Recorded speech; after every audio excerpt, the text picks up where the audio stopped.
You are watching the Weekend Sports Kickoff right here on KNWT, Channel 8.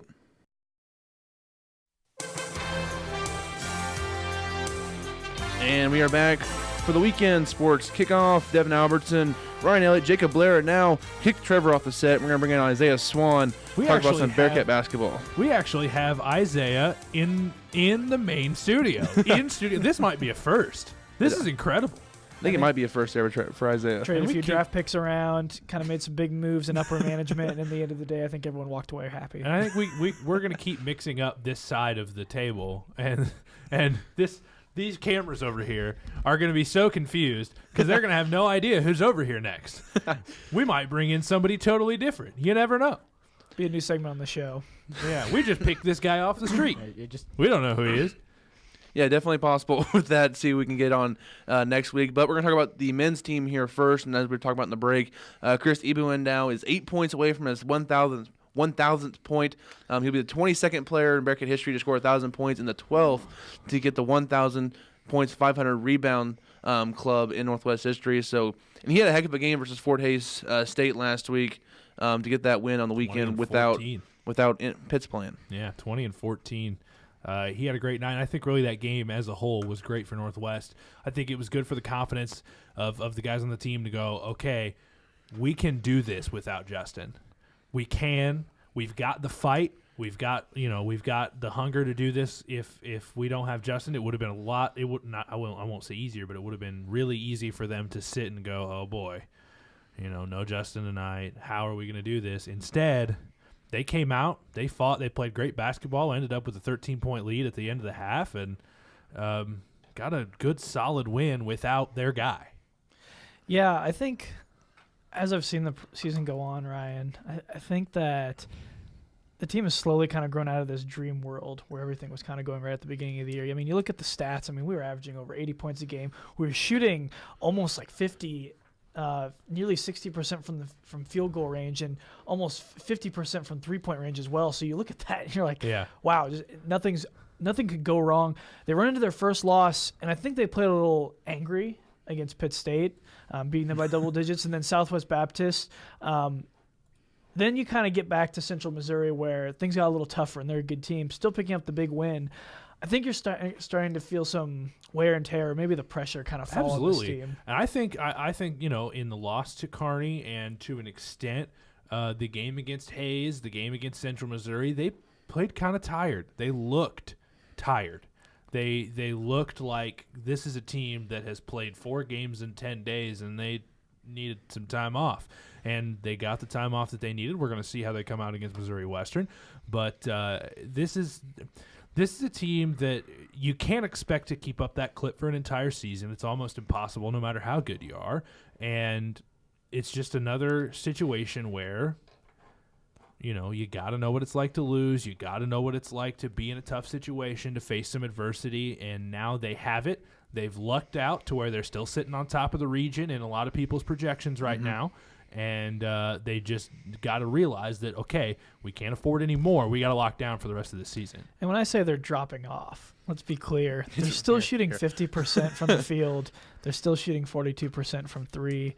This is a really good team. Yeah. And I think the drop-off may have been from by far best team in the country to maybe not playing like the best team in the country, but like even on their bad nights, whenever Coach McCollum even says that they're playing, at like a 6 or 7, they're still a top 10 team. Absolutely. Yeah. And right now they only had 9 regular season games left, including the whiteout game tomorrow versus Missouri Western, who is near the bottom of the conference. Do we have any idea if Pitts is going to play tomorrow, if he's kind of got through some of his injury issues, if he's going to play? Because if he doesn't play, it could almost be a decent thing because you get another week of rest for him until next Thursday, and they host Lincoln, Missouri, also at Bearcat Arena. If he does play, you're playing Missouri Western, so it's not as much of a high-pressure situation because they're not very good this year. I would be shocked if Pitts is not on the floor. I think he should be there. I think a lot of it is, I think not to feel like it's a conspiracy theory or anything like that, but I think that whenever you lose a game and you need a fresh start, I think they saw that Justin was a little hurt. And they said, okay, Justin's a little hurt. Let's rest him and let's really I think he could have played. It was the equivalent. I think it was the equivalent of Coach Mack throwing the rest of the guys out there and going, "You're on your own now, guys. You don't have your guy, the best player in all of Division II college basketball is not out here right now. You guys are on your own. You've got to figure it out, and they did. Yep. They rose to the occasion, and the win over Fort Hays to me was as impressive as any win they've had all year. It's a solid MIAA team on the road in a great arena. Because they went out and they fought, and that's exactly what I think Coach Mack wants to see in this team. Is you got to go out and fight every night, even if you're playing a team that's 3-14 and 1-9 in conference play like Missouri Western. And definitely, and one thing you saw last week that helped Northwest out a lot was Washburn losing to Pitt State and keeping that one-game difference between them. Northwest goes there in a couple weekends to play versus Washburn on the road, but Northwest is a little home streak they're going to have here versus Western, Lincoln, and Lindenwood over the next week. Will be good for them to be at home for a little bit. And, of course, as Isaiah said, I think Pitts could have maybe played. Yeah. If that game happens in March, he's playing the next game. Like, that's not even a question mark if he's playing or not. And I go back to one of the things we talked about a couple weeks ago, which was, okay, now this team's got to rely on somebody else. Well, there goes that out the window because Pitt State took care of business for them. So now all of a sudden this team controls their own destiny, but they have to realize, guys, we can't afford anymore. No more slip-ups. We can't afford any more slip-ups. We've got to be solid for the rest of the year, and if we are, we're on top of the region, we're on top of the conference, everything works out. And I think McCollum's job is hard. I think McCollum's job is really hard because you've got guys that are coming back from a team that's won the national title, and I think the pressure or maybe the hunger that they showed at the beginning of the season was, we haven't lost in so long, so now we've got this extra push to us. Now they've lost. They've won a national title. I think the easy choice within their human capabilities to say, well, we won a national title, so I think that we can kind of digress. But I think McCollum has a really hard job. I mean, you guys heard him after the game. I mean, the dude sounded depressed after your tweet was eye-opening. He sounded really upset. And, I mean, I know you could say, well, this is a coach defending his team and taking all the pressure off him. You can say that all you want, but I'm going to tell you right now that I legitimately think that he is not frustrated, more so upset with himself and, just upset that these guys aren't hungry. And where does he get the energy? Where does he get the hunger? That's the question. I think some of what goes in that lack of hunger is you're in the middle of January. It's kind of that lull of the season, and this Northwest team, they know they're good. So I kind of wonder if they're just ready to get to March. You've seen this little downslide here in the middle of January. They're like, we're good. We just need to get to March. They're ready to get to March. And now they realize after they've had this little slide, they lost Justin for a game. It's like, we can't do this. We have to, you have to play the whole regular season. If you want to host in March, you got to keep winning in January and February. So that's one big thing. They're looking for also to help them out with Northern State up in the north. They lost to St. Cloud State last weekend as well. So two teams that were right there with Northwest, top of the region, both lost to help Northwest kind of balance out their loss. So that was nice for the other teams in the region to help Northwest out a little bit, so we maybe see this region back in Maryville. Because it was an electric atmosphere here last year in Maryville. Absolutely. So that's a huge advantage for Northwest, and they get that region in Maryville, and you can definitely ride that to the Elite Eight, and then anything can happen. Northwest travels well up to Sioux Falls. Anything can happen up there. Northwest can match up with pretty much anybody in the nation. So we'll see what happens there. Anything else? I'm interested to see if the fans do show up. I've been a little not disappointed, but there's been games where we have a really good crowd turnout. But you look at the beginning of the season, and I understand that it's the beginning of the season. I understand football season's coming to an end, and there's a lot of intangibles that you can't really mess with. But, man, I just have not seen the same fan turnout as there was last season. And I think that's really big for this team. And I think it's really big. I think part of that came off of a bit of a hangover over a disappointing football season because there is no separation between football and basketball fans at Northwest right now. Right. The football fans and the basketball fans. So I think the disappointing season from the football team might have had just a little bit to do with a lot of fans were kind of groggy and disappointed, and they didn't want to oh, it was a bad season, whatever. And I think now they're kind of starting to get into the spirit of this basketball team. And we saw Central Missouri was a good crowd, solid crowd, 1,200 people. Yeah, absolutely. And if there should be more than that this game because of all the publicity that's been out about this whiteout against, and it's a rivalry. Mm-hmm. And so I just think a game like this tells a lot about just the fans at Northwest. Not to put any pressure on them, but to say that I think that they really do make games like this very big. And like Devin said, 3 games straight here. And you look at the schedule. They have a game, 3-day break game, 2-day break game, 4-day break game, 3-day break game. And then, it's kind of 2 days breaks, and they keep going. And these are the games that they've got to be automatic in their back pocket. Like Devin said, moving into February, you want to be still going into form as you move into February and move into the playoff season in March. And one thing to look forward to is the senior night is against Missouri Southern here in Maryville. You're going to have all those seniors wanting to get back at Missouri Southern. So that could be a fun atmosphere as well on the possible last home game, depending on how regionals work out for Northwest versus Missouri Southern, who's kind of a rival the last couple of years who've been able to knock off Northwest. And I think you've got a stretch of 3 games here that you get to go out and you get to play your style of basketball. You get to play a little bit more free against these teams. You got Missouri Western, Lincoln, and Lindenwood, 3 in a row, all at home, all teams that aren't necessarily the cream of the crop in the MIAA. Lincoln's been pretty good this year at times, but and then at Emporia State. So you've got those 4 games there to kind of get the ball rolling here, play your brand of basketball, and then all of a sudden you go to Topeka for the MIAA. That's the MIAA championship. Yeah, definitely right in there. And right now, if you look ahead to this next week, Lindenwood, they're 5-6 in conference play. Lincoln's 4-7, and Missouri Western is 1-9. So poor. So not great competition over the next 3 games, but games you have to win in the MIAA if you want to win the conference tournament. I'll tell you what, conference title. I haven't been here in a while. Have you guys talked about Kurth? He's been really good. Okay. Zave's been something else, man. I talked about at the beginning of the season that there needed to be a guy that stepped up after Mosby left, because we all knew that Ryan Welty could shoot the 3. We got Joey who can shoot the ball as well. We needed a guy that could bring in the energy. Man, he's brought the full train back. And the fun part about the fun part about Xavier Kurth is he's a fantastic defender. Yes, he is such a good defender, and he is all over the place. He loves that side of the ball. He is, he is a mean dude. He's the X factor. He's the X factor for the rest of the year. I really do believe that, and I say that because he is the lockdown defender. Right. And the scouting report says that you don't guard Xavier if he's open, because he is open a lot, because he's known to not shoot. Right.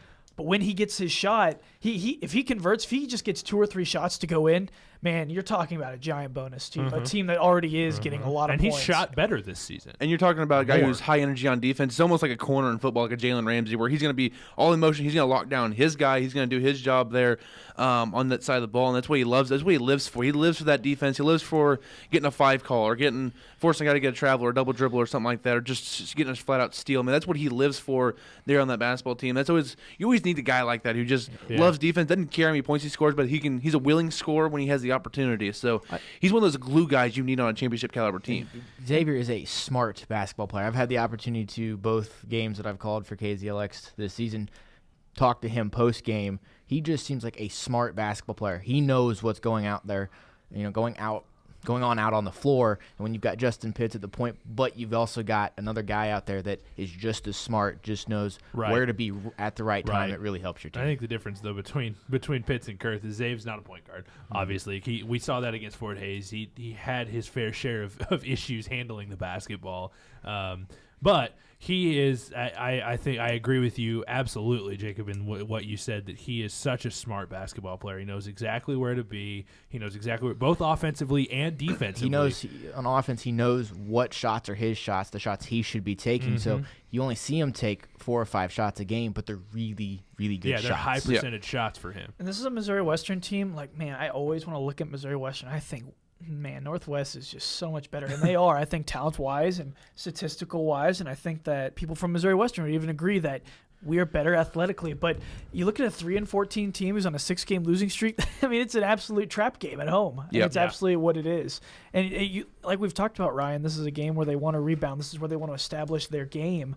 It's the perfect opportunity for Missouri Western to just mess it all up. When I think you look at a game like this, and one of the challenges that Coach Mack has is to get his guys going and say, okay, you've got to bring it every week in this conference, no matter who you're playing, because if you slip up at the right time, anyone in the conference can beat you, even a team that's in last place and 1-9 in conference play. And we're going to go quickly to the girls' side. They're going to play Missouri Western, who's also on a little bit of losing streak for both boys and girls. And, of course, Northwest women have lost, I think it's 15 in a row. Western, they're kind of struggling right now with the health thing down there. They got like 5 girls all they played versus Kearney last Saturday. And the 2 games before that versus Southwest Baptist, they finished the game with 4 girls on the court. So they're a team that's been really struggling as of late. So maybe Northwest can get an upset there. Then, of course, Lincoln next Thursday is also a very bottom of the conference team there. So maybe Northwest can finally get on the winning ways for the women's side over the next couple of games. You know, Devin, I've been saying that for a couple weeks now. Hey, gotta remain hopeful. It depends. Keep hope. It depends entirely on which women's team shows up. That's if fair. the team that showed up in those first 3.5 quarters against Central Missouri shows up against Missouri Western, chalk it up as a win. Or Kearney. They played If well the versus team Kearney. that showed up against Fort Hays shows up against Missouri Western, it's going to get ugly. Yep. Fast. So we'll see what happens. But the only question I have is because this is a rebuilding year, obviously. yeah, a lot of And- freshmen. Yeah, and then Sheila started a lot of freshmen. I mean, I just hope that they give this guy another year because I really think that I don't know if Buck Sheila's a good or bad coach, and I don't think we know that either. But I do think what we do know is that Jalen Haggard is a really good basketball player. Yeah. And there are a few other girls that have pretty Potential. good basketball, have a lot of potential as well, but they're freshmen. I mean, Right. Jalen could start on a lot of rosters in this conference. Now, that's what his going to be selling point is, like, hey, I've got Jalen Haggard. But I just hope they give him another year at least, because I think it's upsetting to me to think, man, we have to get rid of this, we have to get rid of the coach. He's been an intern coach for 1 year, he's been a head coach for 2 years. If we set the precedent that after 2 years, if you haven't fixed the program, that sets a really bad precedent for incoming coaches. And I feel like In a really tough conference. yeah. And so I just think you can't look at results like you guys are looking at. I don't think you can look at wins and losses anymore. I think really what you have to look is how are they playing and what are they doing to fix some of the things that they've been doing wrong. Well, and the bottom line is that this isn't a professional basketball league. Mm-hmm. This is not win or you are absolutely done. If you did not win so-and-so games or win a title, you're a failure. Because this at the bottom line at the level that we're at in Division II basketball, this is all for these kids to learn. This is not to give you opportunities to play professional basketball in the future. This is not to go to the WNBA or the NBA or the NFL or wherever. This is to get these kids to learn. This is to get these kids ready for a career, to get these kids ready for what they're going to do. And I think regardless of result, the athletic department has to judge it based upon, are the coaches getting these kids ready for life? Yeah, so I hope they give Coach Shield another year or two. But one thing I want to do before we get out of this, you have something else to say about the girls' I basketball have team? one more thing. Yeah, go also, if we want to give a Swanee star to someone on the girls' basketball team, we want to give that to Macy Williams. If we've been watching her all year, we're talking about a girl that was once starting. Every game first 2 years, yeah. And pretty then then sat on the bench because she's part of the process. You talk about a girl that doesn't just pout. I mean, we talked about at the national championship how Jalen Hurts was a type of guy that really supported his Taiwo whenever he went in. Man, you look at Macy Williams. She is cheering on all her teammates every single play. She is constantly. She's the first one after every timeout. Every timeout, she's off the bench. She's making sure that everyone gets a congratulatory handshake, a pat on the back to make sure that they know what they're doing, and that's showing leadership. And I think there's a great player and then there's a great teammate, and I think most coaches would rather have the great teammate than a great player, and Macy Williams isn't a bad player either. Yeah. So. And one thing before we leave here, before Isaiah leaves us, former X106 sports director and general manager Chris Roush is leaving KQT down here in close. He's going to Tennessee to take a job over there. And I know Isaiah and myself kind of know Chris personally, so we're going to actually tape this. We're going to send it to Chris. And our thank you to what he's done to help us along the way. So I'm going to let you go first, Isaiah, to Chris. All right, Chris. Man, I'll tell you what, this guy's a professional, and he set the standard for the Northwest Missouri area and how men like myself and other women report. He's professional, but not just professional. He's a person, and he's a person to you, and he's a person to me. And I've had a really great honor of just getting to know Chris. I'll never forget the way that he tweets at me. It may look like he's making fun of me. It may look like he's doing something that he probably shouldn't. He probably shouldn't anyway. But man, I like that guy, and I'm gonna miss him a lot because I think the reason he's moving is because he's great at what he does, and he deserves a job like this. So thanks, Chris. Yeah, and what I want to say to Chris is he got me my first job when I was a college student at an actual TV station with KQ down there shooting highlights for Football Tonight. And I really want to thank Chris for giving me that opportunity and really helped me move forward and other stuff. He's been great just helping me anytime we need stuff back and forth. He's easy to talk to, and he's been just great to help me grow in this business. So I want to thank Chris for that, and good luck in Tennessee. You're going to do great down there because I don't know if there's anybody better than Chris in this area. What he does, I mean, he's just a great dude and just great what he does. And I just want to say that Chris is part of a fraternity / sorority, because we do have women. Yep. Of former Bearcat Radio Network sideline reporters. But when I was on the sideline a couple of seasons back, it was great to have Chris on the sideline, a guy that had done it before, to kind of, if I'm in a situation where I'm just not sure where to go, what I'm doing, I could look at Chris and see what's going on. And just a great personality to have on the sideline, somebody to keep things light, keep things, in a mood where, it's just keep it fun on the sideline. And that's one thing that Chris is really good at, and I'm excited to see where he's going to go with this in the future. So. And good you luck talked to you, about Chris. You talked about there with the sideline reporting. I know Brent Barnett tweeted out a picture of him when he was doing that, then him now, and the caption there. And, so Barnett had some fun with Chris there. That was entertaining as well. Those two are always fun on Twitter, back and forth. He's a member of the clan with Matt Tritton, was a former sideline reporter. My older brother Matt Elliott, a former sideline reporter. Karen Lawrence, Jenny James now. Roush, Brent Barnett, Chris Roush. You know who I'm talking about. But those, it's something that we all share. Next Sunday, we're all going to be coming together. We'll be building the Chris Roush Shrine. It'll be a statue outside of Wells Hall, and there will be a plaque dedicated to him and his future family. It's going to be a statue made out of hair gel. It is going to be a collective work by all students of the media department, and they all will be playing in the wet cement. So anyone that wants to come out and help, that'd be greatly appreciated. All right, so that's our thank you to Chris. Thank you, Isaiah, for coming on talking Bearcat basketball. Here, we're going to take a break. And then what are we talking about next, guys? I don't even remember. Talking about, college basketball. College basketball. Do our picks there for Division I college basketball here on the Weekend Sports Kickoff.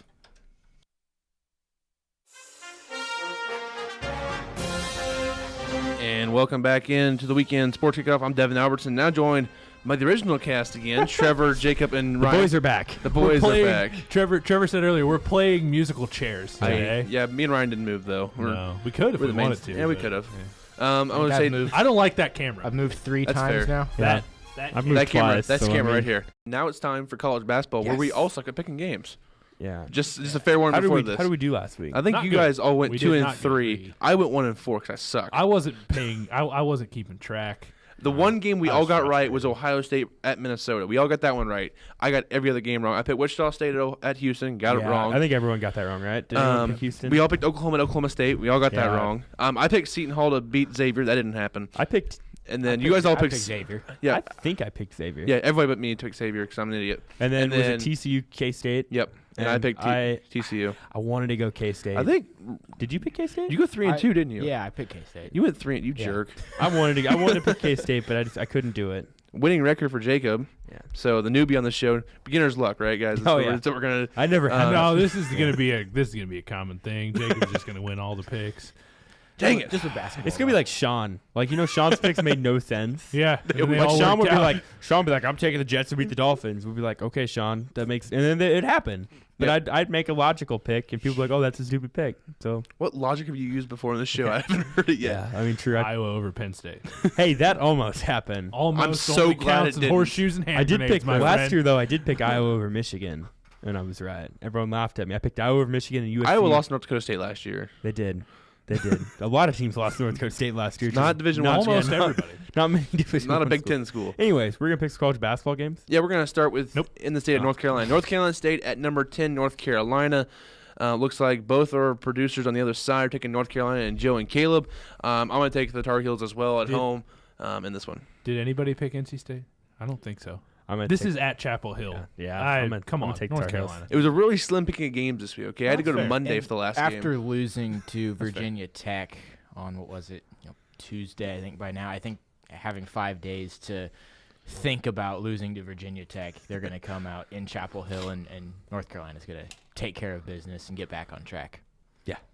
Okay, so we're all taking North Carolina, the Tar Heels, and that one over the Wolfpack. This next game could be interesting to see what everybody picks, though. Number 2, Virginia at number 4, Duke. Both of our producers are taking Duke. I'm going to go the Blue Devils as well. We're going to go away from the Duke guy. We're wearing the Duke jersey. Also, it's Jersey Day. Yeah, we've been on for an hour and 47 minutes, and this is the first time we've mentioned Jersey Day. I've changed jerseys like 3 times. I haven't mentioned it yet on the show. But it is Jersey Day. So we go to Ryan and his spectacular Trent Green Tyreek Hill jersey. So you ruined your surprise. The jersey today is Tyreek Hill in the back, but Trent Green in the front. So is it like the mullet, like business in the front, party in the back? That's exactly what it is. I don't know that I want If to you're go in front of me, it's a Trent Green jersey. If you're behind me, obviously it has to be a Tyreek Hill jersey because you can see the name on it. I don't know that I want to go to a party that Tyreek Hill's at, but anyways. Whatever. We don't need to go there. Anyways, who you got in this game? Give me Duke. I think Virginia's got a great defense, but I think Duke might be the only team in the country that can reliably beat that Virginia defense. They're the best offense in the country, and I don't think Virginia just quite has it to beat Duke. I think Duke's going to come out. Coach K's going to have his team ready to go, and they're going to go. What about you, Jacob? I've got Virginia in this game. Part of it is I still don't think Virginia's getting near enough national media attention for just how good this Virginia team is. Duke is the more talented team. I know it's at Duke, but I think Virginia, this is an opportunity for them to roll in to Cameron and tell the nation that they're a team that's going to fight for a national championship. After what they did to Clemson on Tuesday, what they did to Clemson, they won 61-36. I think they'll roll in there and they will take care of Duke. I know Duke's more talented, but I think the key to this game is going to be the number 65. If the game is played to 65 points and under, Virginia wins. Oh, I was going to say, who wears number 65? I was like, do they have a tackle playing? I don't think you can do that. Is there going to be a tackle eligible? I think you have to have 5 or under. And if the game is played 65 points and above into the 70s, Duke ends up winning the game. But I think Virginia's defense will hold it right around 63, and it'll be a 63-61. It's going to be. That's a fantastic point. So, Trevor, are you going to take Virginia? So, man, wouldn't that be awesome? So you got the number 1 adjusted offense and your number 2 adjusted offense in Duke, and the number 1 adjusted defense. For pace. What are we adjusting it for? Yeah, for pace. Tempo. KenPom.com. It's a great side. Number 1 adjusted defense against number 2 adjusted offense in Cameron.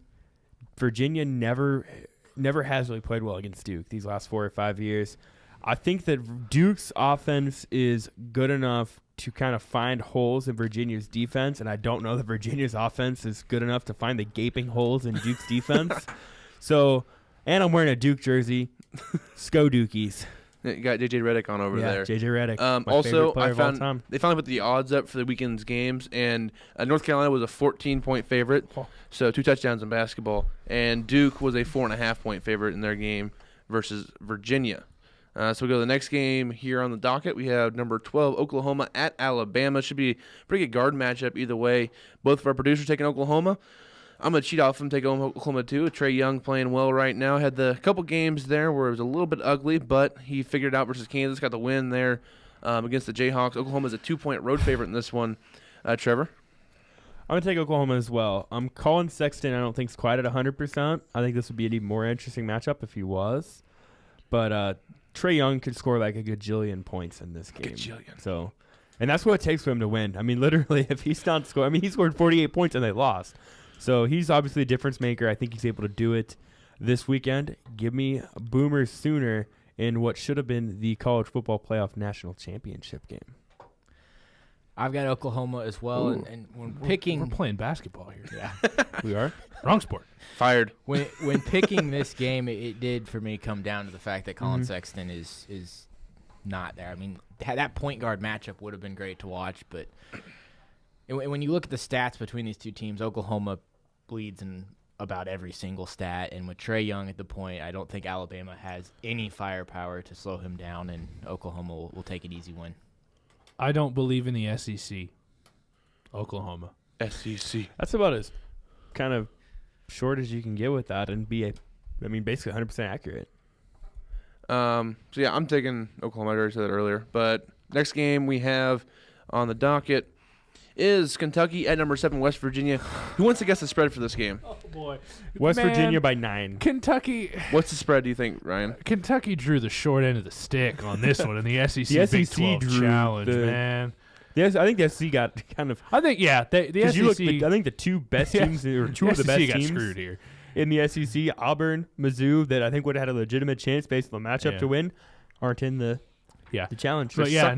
anyone drew if anyone drew the worst straw here, it was Kentucky, because Morgantown's an impossible place to play basketball for anyone ever. I'm going to go with the spread being West Virginia by 3. What do you think, Jacob? It's a random number out there. Just throw something out there.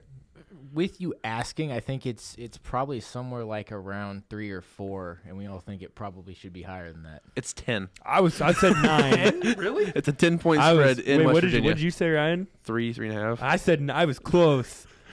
Hey, and you were still under, so the Price is Right rule. Yeah, you what still do I win. Do I get rehired? Come on down.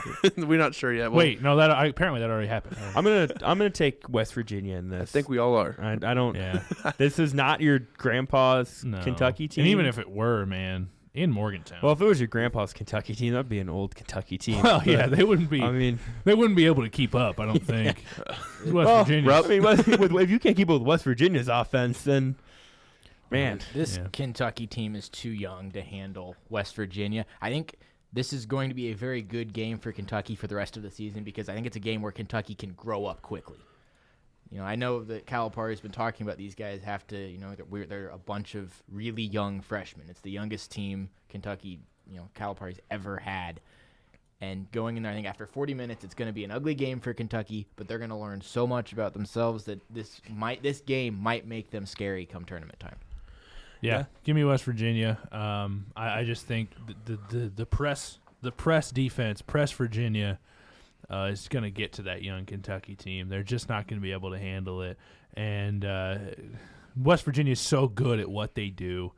But Kentucky will have an opportunity if they can get West Virginia in foul trouble. Mm-hmm.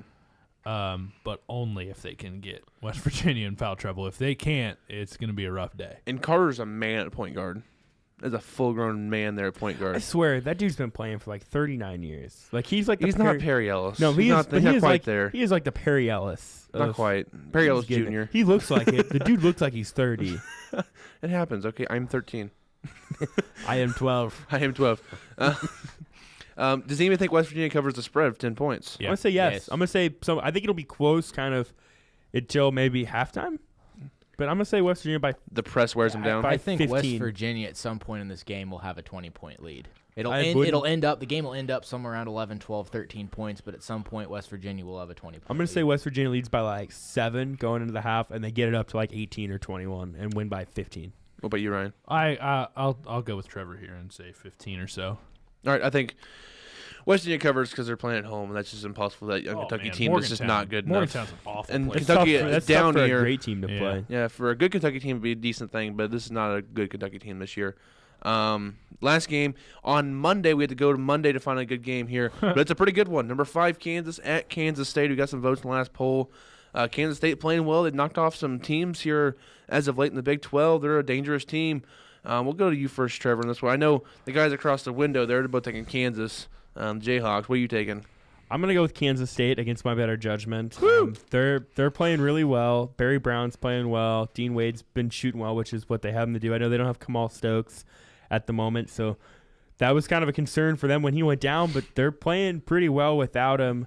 This is kind of a trap game for Kansas. Obviously, they didn't win in Lawrence earlier this year. Kansas State didn't, but the last 4 times they've played in Manhattan, Kansas State won in 14 and 15. Kansas has won the last 2, so got to think maybe it's Kansas State's time and they can kind of catch Kansas napping, and maybe they'll just poke-a-doke the entire game. Poke-a-doke. I have K-State winning this game as well, and if K-State handles Georgia, they'll probably roll into this game right inside the top 25. They might find their way into the rankings, and with what's happened the last 2 years at Allen Fieldhouse to K-State, they're going to want to make sure to win and go 1-1 with Kansas. And if K-State does win that game, it opens up the Big 12 into a much more Will they have a interesting tie for the landscape. lead if they? Yep. Yes. I thought they were like a half a game out or Kansas game. was up 2. Were they a game? They were up 2, and then when they lost to Oklahoma, now they're up 1, and then they end up losing to K-State. It'll all be A mess. a mess. It'll be a mess. It'll be Kansas, West Virginia, Texas Tech, Oklahoma, K-State, all with the 2 to 3 losses. Do people still want Bruce Weber fired? I don't. It's Manhattan. It's Kansas. Who knows? What do you think, Ryan? Let me point out a flaw in your logic here. Ooh, let's go. Flaw in Trevor's logic. I'm all for it. The Kansas Jayhawks will never overlook a game at Manhattan, Kansas. No. Never. Ever. In the history of Bill Self coaching at Kansas, will they ever overlook a game in Manhattan, Kansas? Self's going to have his guys ready to play for this game, and I think Kansas State is a good basketball team. I don't think they're good enough. I think if Kansas comes out ready to play and they come out playing the way they can, and can be as physical as he can be down low, which is what he should be able to do against Kansas State, then this is a game that Kansas shows up and they prove to everybody why they're still in the conversation. And we're going to take a break and be back with more here on the Weekend Sports Kickoff.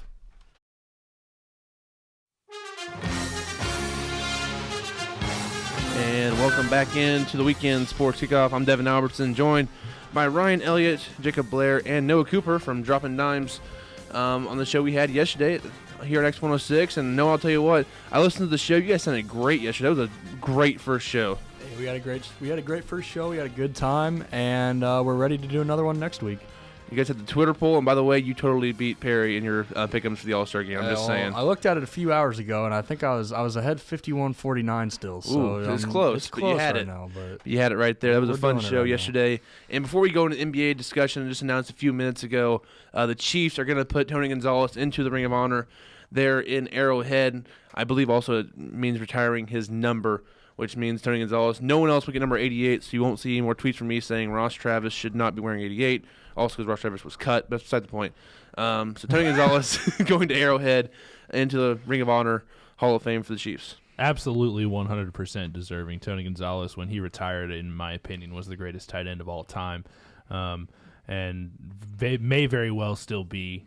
I know people talk about Antonio Gates, and there's a lot of discussion there, and they're relatively neck and neck at this point. But in my opinion, when he retired, he was the greatest tight end of all time, and I think having spent as long as he did with the Kansas City Chiefs, he 100% deserves to have that 88 in the Ring of Honor with so many other great legends of the Kansas City Chiefs franchise. Yeah. So I just remember, being a younger kid, being able to watch him, and it was like the one, player watching the Chiefs. You knew he was a superstar. You knew he was great. It was Tony G. Yep. Mm-hmm. It was Tony G, and always get a touchdown. Here comes the goalpost dunk. I mean, here it came, and the NFL outlawed that. It was like, good thing Tony retired because he was still probably would have done it. Oh, absolutely. And took the fine. So Tony G, definitely a staple for the Chiefs organization. Just a great dude overall. I know he's on Fox Sports now and talks football there and on all those shows, and he does a great job over there talking football. So he's doing great post-career, it looks like, and he'll be in Kansas City in the fall, get his jersey retired, and also up in the Ring of Honor.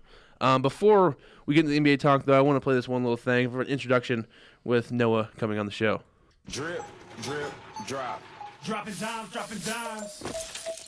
Baby Dame Dollar here, trailblazing dimes everywhere. I don't want to boast, but I'm dropping dimes from coast to coast. Dropping dimes everywhere, like I just don't care. I'm dropping dimes on the bike, on the stairs. I'm even dropping dimes on my teddy bear. So that's a little introduction for Noah. When Perry gets on here, probably next week, we'll make sure he hears that too. So, well, see, I was thinking maybe we have to have Dame. Maybe we should talk to him, see if we can use that as our intro or something. Yeah, it's on YouTube. We'll take it. Yeah, we'll hit him up on Twitter and see what happens. So yeah, you guys had a great show yesterday, and just the All-Star game. They came out with the starters for each team, and what do you think of the picks for both LeBron and Steph? Looking at them right after they came out, I immediately thought, LeBron, it looked like he had the way better team. I think that was the consensus from both analysis, for both analysts and from, both your average fan too. A lot of people thought LeBron had the better team, but I noticed that Steph, he kind of kept teammates together a little bit. He put Towns and Butler together. He tried to keep all of his Warrior teammates together, and I really liked how he was kind of loyal to teammates that made it to the game. And I think that's going to provide maybe a slight advantage for Steph because he's going to have I think his team's going to gel a little bit better. Mm-hmm. They all know how to play well together and Yeah. everything. I think that's really good for Steph to do something like that. Yeah, the starting lineups for each team. For Steph's team, it's Giannis Antetokounmpo, of course, Steph Curry, DeMar DeRozan, Joel Embiid, and James Harden. For LeBron, of course, it's LeBron James, Kyrie Irving, Kevin Durant, Anthony Davis, and DeMarcus Cousins. So, obviously, everybody knows LeBron with the first pick took Kevin Durant. Mm-hmm. That's pretty obvious. They also took Kyrie Irving later on in that first round of the draft. So, it's a nice little little olive branch to Kyrie Irving and say, "Hey, you're gonna be on my team." I wish they would have been televised so I would have known where these players were picked. I'm pretty sure DeRozan was the last starter taken. I'm pretty sure that was the case. I wouldn't be surprised if he was. See, my gripe with the whole thing was I kind of thought that was the whole point of having, the draft where the players got to pick it, is so they're televised and so the fans can see it and it can be some big show. And I think in the future it will be televised. A lot of people are saying it's because of the players' union why they couldn't televise it now. But I think going towards the future, if not next year, at least in the coming years, they're going to have the draft televised. Yeah, and LeBron tweeted out afterwards with Steph saying it was fun doing that with you. And, of course, LeBron joked afterwards that Westbrook was the last overall pick just to mess with Westbrook a little bit there. So just went back and forth. The bench players for Steph's team: Jimmy Butler, Draymond Green, Al Horford, Damian Lillard, Kyle Lowry, Klay Thompson, Karl Anthony Towns. For LeBron, LaMarcus Aldridge, Bradley Beal, Kevin Love, Victor Oladipo, Kristaps Porzingis, John Wall, and Russell Westbrook. I know you and Perry yesterday were making fun of Al Horford being on the All-Star games a little bit. Do you think he maybe got snubbed a little bit here? Who would be the biggest snub that you would have inserted into the East or West lineups? I think one of the biggest snubs that Perry and I both talked about was both Paul George and Lou Williams. I mean, Paul George is one of the leaders on that Thunder team. He's averaging 20 points a game, 5 rebounds. He's the league leader in steals. He's a prime defensive player of the year candidate. I wouldn't be surprised if he wins that. So I think he'd be rightfully deserving as an all-star. And Lou Williams, he's been leading that Clippers team. We talked yesterday that they've had Danilo out for pretty much the whole year, so he'd be a starter. Blake's been out half the year, another starter. They've had a lot of injuries on their team. Patrick Beverley's been out. He would have been another starter. And with all those players out, Lou Will averaging 23 a game. He's really leading that Clippers team to possibly a late playoff push. Before, when all those players went out, no one really thought they'd have a chance to make the playoffs, but they're really doing good with Lou on their team performing so well. And who would you have taken out for the West for either one of those guys that they would have been in over the All-Stars for the Western Conference? Well, see, that's a tough question because I think every player is deserving of a bid that made the team, and there would have to be a few snubs. I don't really think there's anyone you could necessarily take out and be like, yes, they're not an all-star. I think everyone's deserving of an all-star bid, but I think if a player gets injured, like I know Jimmy Butler's injured right now, I don't know how long that's going to continue for. I think he's been out for about a week with this knee injury, and normally, knee injuries, they take quite a while to heal up from. So I think if he does miss time to the All-Star game, then Jimmy Butler would be taken out. And then when it first came out, I thought Paul George should have been over Draymond Green. I thought that would have been the decision I would have made. But, of course, Draymond, with the defensive intensity as well as Paul George, they gave him the fourth warrior to get into the All-Star game. I know Russell Westbrook voiced his displeasure about that again and again. He also took a shot at Damian Lillard, which I was not okay with. Damian Lillard has been deserved to be an all-star for the last couple of years, so I didn't like what Westbrook did there. But then Eastern Conference, I know you guys probably pretty much settled on Al Horford was the least deserving guy in the Eastern Conference. Who would you rather seen get in over him in the East? If I had to pick someone specifically, I'd probably say Andre Drummond, just because the stat line he's putting up this year, we haven't seen since someone like Wilt Chamberlain did it back in his later career. And he's averaging 14 points a game and 15 rebounds a game. And I know the Pistons are kind of on a slide right now, but without Andre Drummond, I don't really know what the Pistons franchise would be at all. He's really improved his free throw shooting this year. He's really improved his game all around. But he has been an all-star before, so it's not something that he hasn't ever experienced. I just think that he might have been more deserving over Al Horford. But to give Al Horford some credit, he is leading the league in a lot of the advanced metric categories. I talked about this yesterday: true shooting percentage for a big man, win shares, real plus minus, stuff like that. So he is contributing to his team in a lot of ways, and I think that's kind of what the coaches look for when they vote in stars, is people who contribute to their team on the offensive and defensive side of the floor. So I think he's deserving too, but I'd definitely throw maybe Andre Drummond, maybe throw Ben Simmons in that category too as another possible one.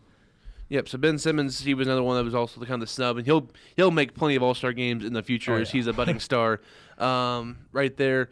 So if you would have, if anyone wants to do this, anyone wants to rank who had the better overall team between LeBron and Curry, I'd probably lean more with LeBron, even though I'm wearing Giannis right now. I just think he's got both the Pelicans guy with really Cousins and Davis. Confusing, Devin. I'm really confusing. But, of course, LeBron and Kyrie have played together. And Kevin Durant, you're the best two players in the world on the same team with Durant and LeBron. That's just going to be the advantage. I know Steph has a little more shooting with him. Harden, even Embiid can shoot as a big. And then some of those bench guys with Lillard and Klay Thompson can really shoot the ball at a high rate. So I think back and forth. I'm going to go with LeBron's team. Also, I'm a LeBron guy, so I'm going to go with LeBron's team here. It's a little bit more talented top to bottom. Yeah, I think I go with LeBron on a talent standpoint, but I think what Noah mentioned with keeping some teammates together, Steph's team might gel a little bit better, at least at first. I think once they get in a rhythm on the floor, though, I think LeBron's talent's going to be, the deciding factor there, because there's just a little bit more talent, I think, in between the two on LeBron's team.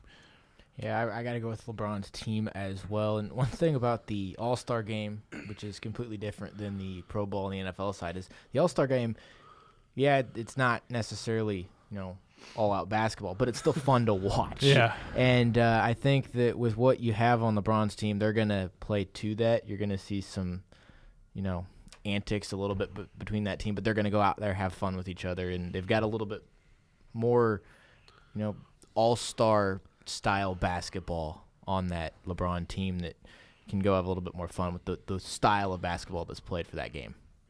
Yeah, and definitely. And I know Steph Curry said beforehand he wouldn't take Giannis just so he didn't get dunked on again this year. And, of course, he has Giannis on his team, so that should be fun to see kind of Giannis play with some other stars there with Steph Curry. Who I know you guys talked about it a little bit yesterday, but who, now that you've seen both teams kind of constructed the way they are, who do you think could possibly get this All-Star Game MVP? Because it's really, and in the end, it's like no one really cares about the game. Who's going to get the 200 points first? Yeah. So who do you think could possibly over under 400 in the put a great performance out there and possibly snab the All-Star Game MVP? If I had to pick someone, I'm picking Russell Westbrook. I know he's already won it before, but he's the type of player who he doesn't really care if it's if he's playing in the summer, if it's a pickup game, if it's the NBA Finals, if it's a regular season game on a Sunday afternoon, if it's the All-Star game. He's gonna be going hard no matter what. Russell Westbrook is going to be firing up a whole bunch of shots. I know he's not in that starting lineup, so that might hurt him a little bit in terms of play time. But, I think the coaches, they'll throw him out there and let him play, and I think Russell Westbrook would be a prime MVP candidate. Is it still a fan vote for that? I don't think so. No? No. Okay. I know it used to be, but anyway, I still think my pick's Giannis Antetokounmpo. I think he's going to go out and put out a show. And so if it were to be a fan vote, I think he's going to go out and put out a show for the fans. Well, and don't quote me on that either. And then if it's not a fan vote, it's going to go and what in the world? Oh, sorry. If it's not a fan vote, then it's going to go out. He's going to go out and put out a show for whoever's watching. I think he's going to go out and show his incredible athletic ability. And I think half of it's stat lined and half of it's what you actually do on the floor, and I think he's going to have an advantage in the what happens on the floor portion with the things that he can do. So we're going to take a break, and we come back. We'll talk about some of the problems that some of the teams in the NBA are having, mainly the Cavaliers, next here on the Weekend Sports Kickoff.